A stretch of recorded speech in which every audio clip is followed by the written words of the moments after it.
señor presidente.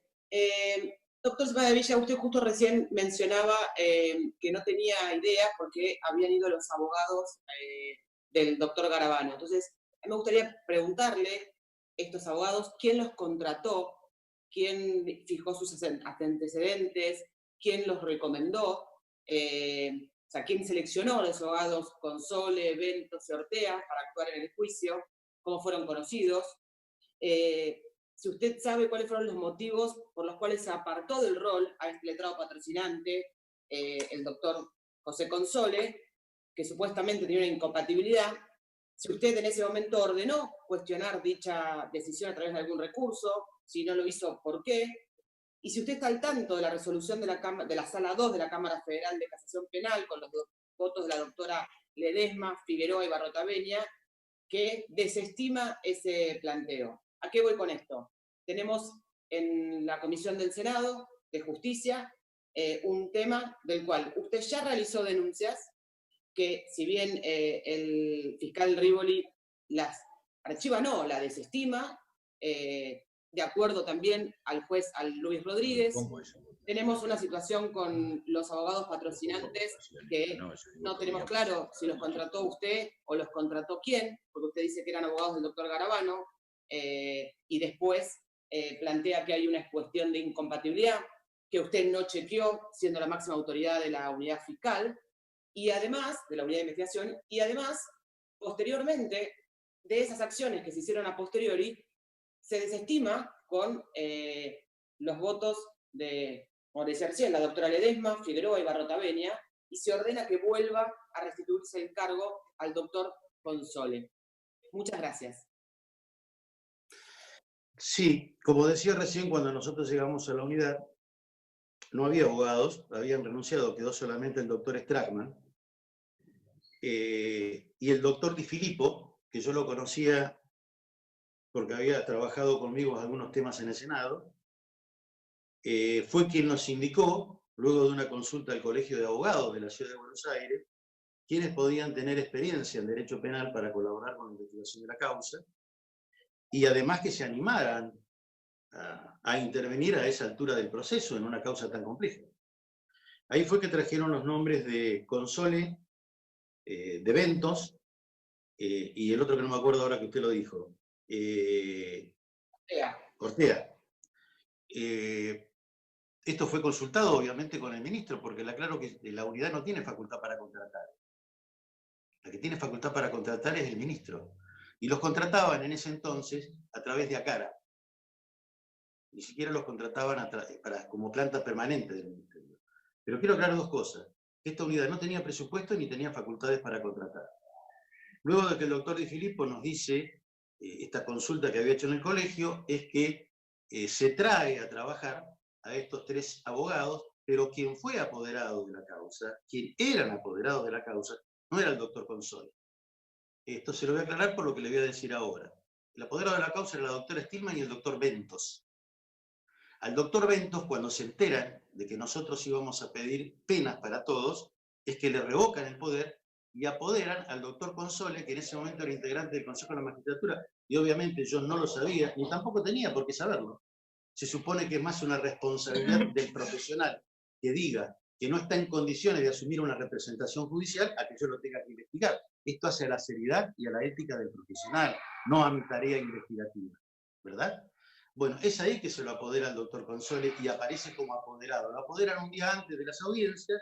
Es más, tuvo que quedarse el doctor Di Filippo para que tenga representación la querella del Estado. El doctor Console miente en una nota que le eleva al ministro diciendo que la mayoría de los abogados, y aquí tengo las notas, si quieres se la leo, la mayoría de los abogados habían optado por hacer un dictamen absolutorio. Y esto no es cierto, esto es falso. Yo aquí tengo la nota donde está firmada por la mayoría de los abogados diciendo que no comparten la actitud del doctor Console. Y ya que me habla del doctor Console, le voy a decir que quien interfirió también en esta reforma fue el señor Angelici. Él era presidente del Tribunal de Disciplina de Boca, hablaba con el doctor Angelici sobre estos temas, me consta, no tengo un acta notarial donde pueda decir que se reunían para hablar, pero me consta que se reunían, y fueron ellos los que trataron de complacer la decisión del ministro Garabano de ir a pedir la absolución, porque no había evidencia, a nuestro juicio, lo ratifico, y lo ratificaron los jueces con sus sentencias porque terminaron condenando que no había elementos para pedir la absolución. Y vuelvo a repetir, los criterios no son criterios jurídicos, senadora. ¿Sabe qué? Son criterios políticos. ¿Cómo analizamos nosotros, y a lo mejor el ministro o su gobierno, cómo analizan ellos, debe comportarse el poder político frente a los jueces o frente a una causa de esta envergadura? Nunca miraron la causa, ni Garabano ni ninguno de sus colaboradores. ¿Qué criterio tenían para venir a decirnos que había que pedir la absolución? ¿Cuáles eran los análisis que hacían cuando nosotros les preguntábamos, che, pero ¿en qué se fundan para pedir la absolución? Por eso digo, no se trata solo de cómo se manejó el procedimiento en una causa penal, sino también esto pone en evidencia las diferencias que hay entre algunos, como yo, que entienden que la justicia no puede ser perturbada por los intereses políticos, y otros que entienden que el poder político puede direccionar las investigaciones. Esto es muy simple, no hay que darle tantas vueltas. Sí, pero no me Gracias.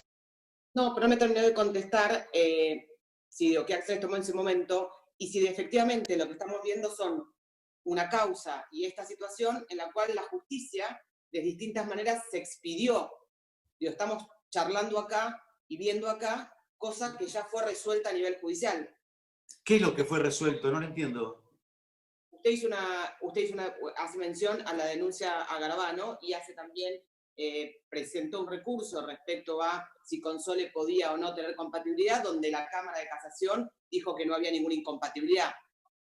Sí, pero nosotros no estábamos ya en la unidad en esa fecha que usted menciona, porque otras querellas, no la del Estado, otras querellas creo que impugnaron la participación de Console, y le vuelvo a repetir, yo después que me fui de la unidad no seguimos las causas, no sé qué habrán resuelto, creo que le convalidaron o no. Creo que se la convalidaron la representación de Console en la Sí, la doctora Ledesma, Figueroa y Barrocabeña. Bueno, pero esto creo que no quita ni desmerece la valoración política que yo hago de la actuación del ministro y del gobierno de Macri sobre las causas judiciales. Estamos hablando de cosas distintas. Y después, si la denuncia que yo hice la desestimaron o no, yo soy abogado, soy respetuoso de las decisiones judiciales más allá de que las comparta o no las comparta. Pero le vuelvo a repetir lo que le dije recién. Esa denuncia la hice porque se me imputaba a mí. En las audiencias, los abogados de las otras querellas hablaban de un nuevo encubrimiento y, claro, pensaban que las maniobras que se habían hecho para que Console aparezca pidiendo la absolución habían sido pergeñadas por quien dice, porque desconocían cuáles eran las diferencias que había internamente en el ministro. Por eso fue que hice la denuncia. No solo para que se investigue a Garabano, sino para que se me investigue a mí también. Gracias, ex senador Mario Ciudadilla. Tiene la palabra la señora senadora Marilyn Sagnum.